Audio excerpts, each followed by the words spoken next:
we're going to get into some more coincidences. Funny how things loop back, shall we say. The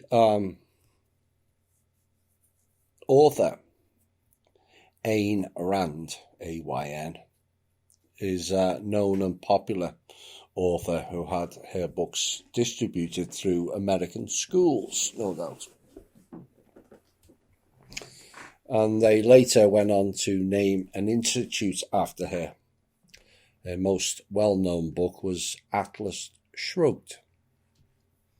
And she was described as the inventor of libertarianism and controversial statements which often contradicting her own personal stances, which is suggestive of being a control subject, in my opinion. And she was described as having several affairs, and one in particular stood out, Philip Rothschild. Oops. Now, it is Philippe who is stated that she composed that book, Atlas Shrugged, under his guidance. And to those who have read that book, it will come as no surprise.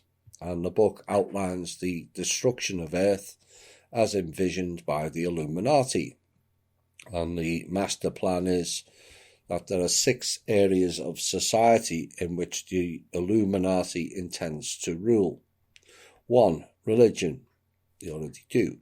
2, politics. They already do. 3, economic. 4, educational. 5, military. And 6, social. They already do on all of them. But that is diminishing. Now, on August the 1st, 1972, Philippe Rothschild sent some papers to a meeting of the Council of 13 by state courier to San Antonio, Texas. And besides the usual payoff notes and progress reports, the papers included a projected takeover plan. And the main key points were 1, federal gun law taking weapons away from citizens. 2, Presidential Martial Law Act. Sound familiar? This allows the president in time of national emergency to suspend the Constitution, which we don't have, by the way, Congress, which is a complete and utter waste of time, and the economic system, which is collapsing anyway. And it was said the president, in essence, becomes dictator of America. And 3, the Anti-Hoarding Act. This makes it a felony to have more than a 30-day supply of food, fuel, or medicine at any one time. Oh my, the poor preppers. Oh dear. And the plans for America were make every person totally dependent of the government, which most people are doing voluntarily anyway. And 1, creating a pseudo fuel shortage and food shortage. Peak oil, all that. 2, confiscate all guns. 3, calling for helter-skelter, which means all trucks, trains, planes and ships except military will stop. And the plan to carry this out was an army of some 200,000 white prisoners and motorcycle gang members will create mass insanity in the streets by bombing church buildings, raping, murdering and other fear tactics. 4, declaring martial law, activate the National Guard to keep order after the public cries out for any kind of help. Sound familiar? It should do. It's problem, reaction, solution. They already have the solution before the problem starts. Then they launch the problem and they wait for the people to react, and then they provide the solution they wanted. And it was said there will be one policeman to every 5 people, and once this national emergency is declared, it will never be cancelled. Well, technically, what they're already reporting is the 1933 Act, Permanent War, because it's already happened. But I guess all those plans didn't work out too well for Mr. Rothschild and his clan, who are an utter parasite family who seem to think it is their duty to harvest and destroy humans. You know, you got to remember it was the Rothschilds who were the funders and buyers of the Jewish-ran slave ships. They were also the funders for the rise of Cecil Rhodes, who destroyed parts of Africa, Rhodesia and Zimbabwe, which is now Zimbabwe in particular, and also the Boers, known as the Afrikaans, all funded by the Rothschilds. Ayn Rand was from no ordinary family either. She was part of the Russian bourgeoisie in St. Petersburg, Russia.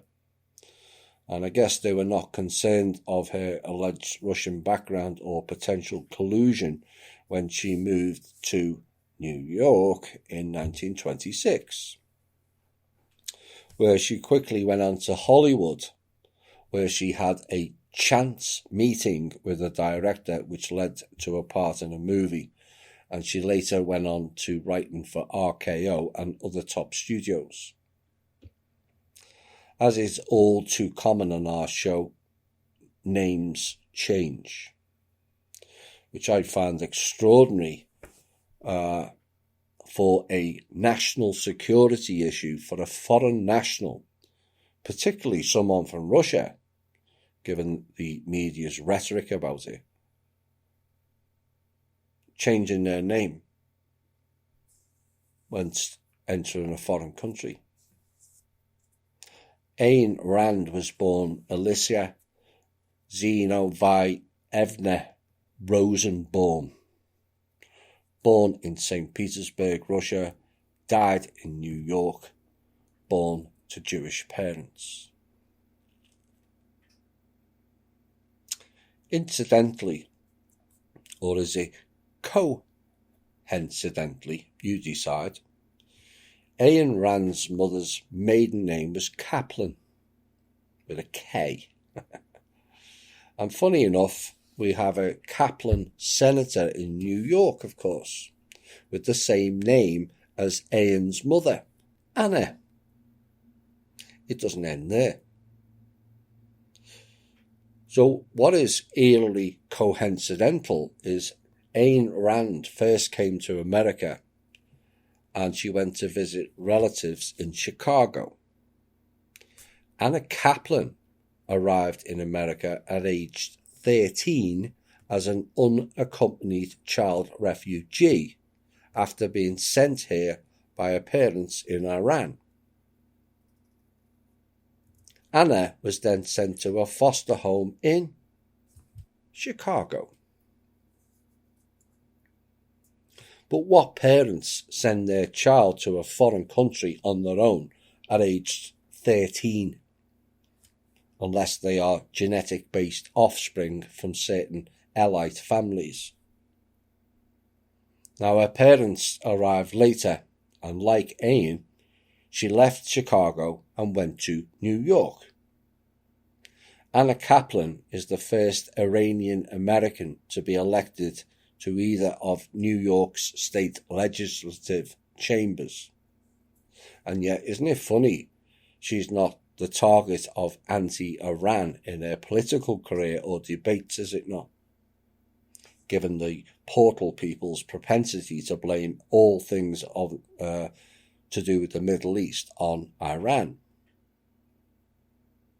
Now, I looked through her records of whether she was promoting Iran, and it's barely mentioned by her. The reason why? Anna Kaplan, born in Iran, born to Jewish parents. Oops.